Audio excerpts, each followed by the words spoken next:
crime, but he was in handcuffs at the time the officer was shot. He actually, the other person that was there went and shot the officer and then removed Rob's handcuffs and then went to shoot him again. And Rob went to try to prevent that from happening, got shot through the hand. You saw that, right? And he was a victim of everything that could go wrong went wrong in this case. I mean, you can go to freerobwill.org and you'll see some of the things about his case. And a federal judge, Keith Ellison, said there are grave errors in every phase of these proceedings. And he said there's a total lack of scientific or eyewitness evidence in this case. There's no evidence. And yet, there he sits on death row, pending a decision from the Fifth Circuit or intervention from the governor. This is where I see the parallels here, because when you break it down, and I have, there was no evidence against you either.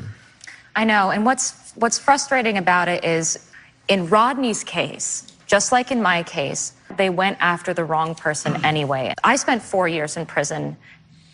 And that was horrible. I'll never get those years back. But there are people in prison right now who have been inside longer than I've been alive. Rodney has spent 22 years in prison.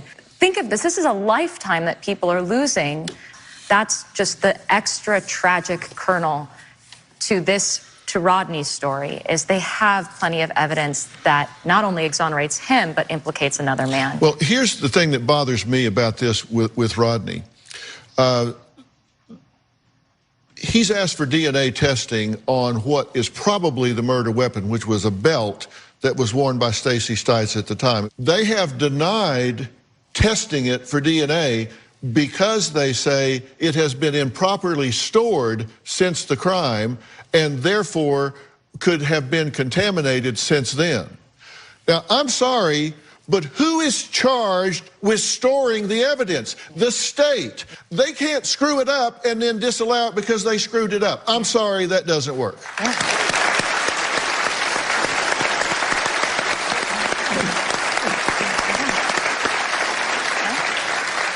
And there was a key piece of evidence, was Meredith's bra class that was traced to Raffaele's DNA, and that class found 46 days after the initial investigators contaminated it. Now, even worse, go ahead. There was a semen stain found underneath Meredith's body on the pillow that her body was laying on, and they refused to test it because they said that, well, who knows when that semen stain happened to be left there. And it's like, she was raped and murdered. You test the semen stain, please.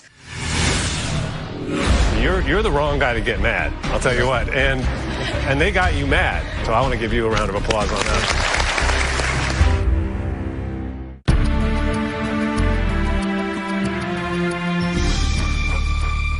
Jens Soering was only 18 years old when he was convicted of murdering his girlfriend's wealthy parents. Take a look at this. A former UVA student is still fighting for freedom. He's behind bars, serving a life sentence for the murder of his then-girlfriend's parents in Bedford County. Jens Soering was convicted of killing his then-girlfriend Elizabeth Haysom's parents in 1985. Soering now claims he lied during his confession to protect his girlfriend. Investigators in Central Virginia are putting pressure on Governor Terry McAuliffe to pardon a former University of Virginia student. It's believed to be the first time in Virginia's history an active sheriff wrote a letter to support a pardon request. There's way beyond reasonable doubt in this case. This case isn't even close. According to investigators, the most recent DNA report proves that the blood samples that initially matched Soering's type are not his. The profiles do not match. That's irrefutable. The DNA is not wrong. The bottom line is justice through science. You've got the sheriff coming forward and saying this is wrong. Which, amazing.